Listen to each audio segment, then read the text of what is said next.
अगले 2 मार्च से शुरू होगा गाजियाबाद के अंतर्राष्ट्रीय क्रिकेट स्टेडियम का कार्य। अंडर टेंडर प्रक्रिया हुई पूर्ण। उत्तर प्रदेश के मुख्यमंत्री योगी आदित्यनाथ ने भी उठाई थी आवाज। उत्तर प्रदेश क्रिकेट एसोसिएशन के उपाध्यक्ष राकेश मिश्रा से दैनिक भास्कर की खास बातचीत। महिला क्रिकेट खिलाड़ियों पर भी होगा विशेष ध्यान। इस वक्त बातचीत करने के लिए हमारे साथ उत्तर प्रदेश क्रिकेट एसोसिएशन के नवनियुक्त उपाध्यक्ष इस वक्त मौजूद हैं। उपाध्यक्ष जी, अभी नवनियुक्त आपको पद दिया गया है, किस तरह की रणनीति रहेगी? अब उत्तर प्रदेश और गाजियाबाद के लिए कितने बच्चे सिलेक्शन होने में आसानी रहेगी, उनके लिए क्या सहूलियत रहेगी? देखिए, हमारी कोशिश ये होगी कि कोई भी बच्चा वो वंचित ना रह जाए, उसको सबको समान अधिकार मिले।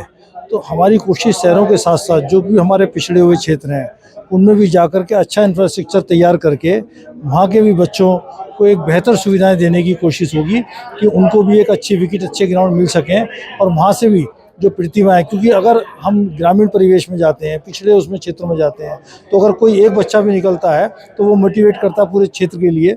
तो हमारी कोशिश ये होगी कि उन क्षेत्रों में भी जो है ना अच्छे हम ग्राउंड्स जो है ना वो तैयार करें, चाहे वो गाजियाबाद में तो अभी भी वर्तमान में भी मैं समझता हूँ कोई हर 10 किलोमीटर के अंदर अंदर एक बढ़िया ग्राउंड यहाँ पर खेलने के लिए है। उसी तरीके की कोशिश हमारी होगी कि पूरे प्रदेश में, पश्चिमी उत्तर प्रदेश में, पूर्वी उत्तर प्रदेश में हम बढ़िया ग्राउंड्स और जो भी उनके लिए सुविधाएं चाहिए और भी जो इक्विपमेंट्स चाहिए वो UP cricket association free of cost उनको अभी भी प्रोवाइड करा रही है। जो भी नए सेंटर होंगे उनमें पुण्य कराई जाएगी। राजीव शुक्ला जी का बराबर ये कहना है कि कहीं भी कोई भी बच्चा जो भी सुख सुविधा है उससे यूपीसीए के द्वारा क्रिकेट के क्षेत्र में हो उससे वंचित ना रहे। अच्छा, उत्तर प्रदेश गाजियाबाद की बात करूं तो अंतर्राष्ट्रीय क्रिकेट जो स्टेडियम था उसकी शुरुआत हुई थी, पर लेकिन उस पर भी अभी काम जो है वो धीमी गति से है। यानी कि ये समझिए कि काम जो है अभी बिल्कुल बंद सा समझिए। कब तक शुरुआत होगी और आप अब यहाँ पद पर पहुंचे हैं तो कितनी अब तेजी उसमें आएगी? कब से काम स्टार्ट होगा?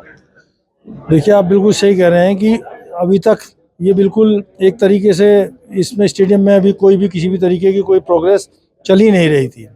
लेकिन अभी पिछले 2 महीने का अगर मैं देखूं और अब इस नई जिम्मेदारी के साथ में मेरी सबसे पहली प्राथमिकता जो होगी पश्चिमी उत्तर प्रदेश के लिए इस स्टेडियम के निर्माण कार्य को पूरा कराने की होगी। और मैं ये विश्वास दिलाता हूं आपको कि मैक्सिमम 2 महीने के अंदर अंदर इसका निर्माण कार्य शुरू कराने की जिम्मेदारी मेरे विचार से उत्तर प्रदेश शासन भी इसके लिए कटिबद्ध है कि इसका निर्माण कार्य शुरू हो जाना चाहिए। और उत्तर प्रदेश क्रिकेट एसोसिएशन भी इसके लिए ऑलरेडी टेंडर वगैरह की जो प्रक्रिया है उसको पूरा कर चुकी है। और बाउंड्री वगैरह का टेंडर तो हमारा सब कुछ पूरा होने के बाद में केवल फाइनल स्टेज क्लियर होने के बाद में केवल शासन का वेट है कि जो हमारा पीपीपी मॉडल पे जा रहा है उसको लेकर के उसकी जो कुछ टर्म्स कंडीशंस हैं वो फाइनल होने के लिए बाकी हैं और हम इसका निर्माण कार्य 2 महीने के अंदर शुरू कर देंगे। तो यूपी के सीएम तो खुद भी चाह रहे हैं कि ये जल्दी बने। हालांकि अभी गाजियाबाद आए थे 2 महीने पहले, जब भी उन्होंने बात कही थी कि उसका काम जल्दी शुरू होगा। तो कितनी लागत से ये बनने वाला है और क्या कहेंगे, कितनी कैपेसिटी होगी इसकी, कितने लोग? इसकी 55,000 की कैपेसिटी होगी और करीब 400 करोड़ रुपए, 350 से 400 करोड़ रुपए की लागत इस स्टेडियम के अंदर आएगी। पहले चरण में जो हमारी कोशिश होगी कि इसको तुरंत ही हम कम से कम 30,000 की कैपेसिटी का स्टेडियम का तो हम तुरंत ही निर्माण कार्य करा करके इसको पूरा कर लें। और दूसरे चरण में इसको 55,000 तक की जो इसकी क्षमता है, 33 एकड़ लैंड इसके लिए हमारे पास में है जो कि सफिशेंट है 55,000 की कैपेसिटी के लिए। तो 55,000 की कैपेसिटी का ये स्टेडियम का निर्माण कार्य होगा पूरी आधुनिकता के साथ में। तो राकेश जी, जैसे आप गाजियाबाद से बिलोंग करते हैं तो गाजियाबाद में अब गाजियाबाद प्रीमियम लीग भी होती है, वो कब होने जा रही है? अब गाजियाबाद प्रीमियम लीग की जो रूपरेखा है वो बन चुकी है। इसमें 8 टीमें पार्टिसिपेट करेंगी और फरवरी में हमारे को इसका एक कैलेंडर में जिस तरीके से निकलता है ना समय, जैसे अभी रणजी ट्रॉफी में चल रहे हैं तो सारे बच्चे जो है रणजी ट्रॉफी में, सीके नायडू में, उसमें बिजी हैं। जैसे ये वाला सीज़न ख़त्म होता है उसके बाद में आईपीएल की तैयारी होती है, तो उसके बीच में जो समय रहता है वो हमारे पास में फरवरी के माह के आसपास का है। तो फरवरी माह के आसपास जो है हम इसको लीग को शुरू कर देंगे। तो इंटरनेशनल क्रिकेट में महिलाओं का प्रदर्शन कल देखने वाला था, आपके आने से इसमें प्रगति होगी और उत्तर प्रदेश और गाजियाबाद की भी महिलाएं अब कितना योगदान रहेगा, कितना सहयोग अब उन्हें मिलेगा क्रिकेट में?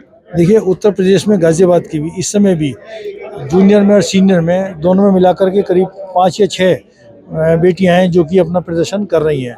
और गाजियाबाद की शिखा सहलोज जो है वो पूर्व में अंडर 19 वर्ल्ड कप में देश का प्रतिनिधित्व कर चुकी हैं, साउथ अफ्रीका के दौरे पर भी गई।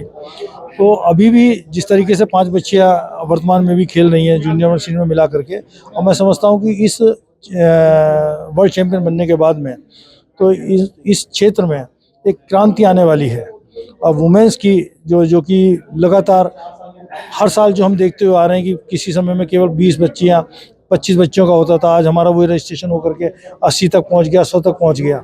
ये इस बात का सूचक है कि अब वो समय नहीं रहा कि जब ये सोचते थे कि केवल बेटियों को जो है ना हम पढ़ा लिखा करके घर में ही रखें और उनकी शिक्षा दीक्षा के बाद में तुरंत उनके विवाह के लिए सोचें, उसके लिए सोचें। आज जो हमारे यहाँ की बेटियाँ हैं वो क्रिकेट के क्षेत्र में भी अपना करियर बना रही हैं, उसके लिए वो प्रयासरत हैं। और खाली क्रिकेट में मैं आपको ये बताऊं कि इसके साथ साथ जैसा आप देख रहे होंगे कि वुमेन क्रिकेट में आपने एम्पायर्स देखे होंगे, आपने स्कोर देखे होंगे, आपने कमेंटेटर देखे होंगे, तो पूरा ये क्षेत्र है कि इसमें हर क्षेत्र में प्लेयर्स के साथ साथ जो बाकी भी सारे सपोर्टिंग स्टाफ के रूप में उसमें भी अपना भविष्य जो करियर बनाने में इस समय पूरी तरीके से अग्रसर हैं हमारे देश की बेटियां। और उन्होंने ये सिद्ध भी कर दिया इसमें चैंपियन बनने के बाद में कि वो किसी पार्टिसिपेट करने के लिए नहीं, किसी भागीदार बनने के लिए नहीं मैदान में उतर रही हैं, वो अपना लोहा मनवाने के लिए उतर रही हैं, वो इतिहास रचने के लिए उतर रही हैं।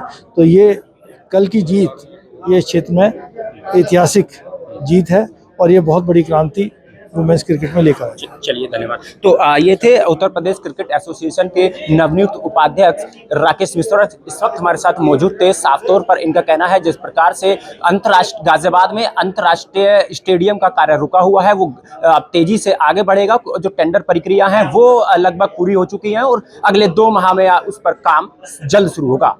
गाजियाबाद से दैनिक भास्कर के लिए सुनील गौतम।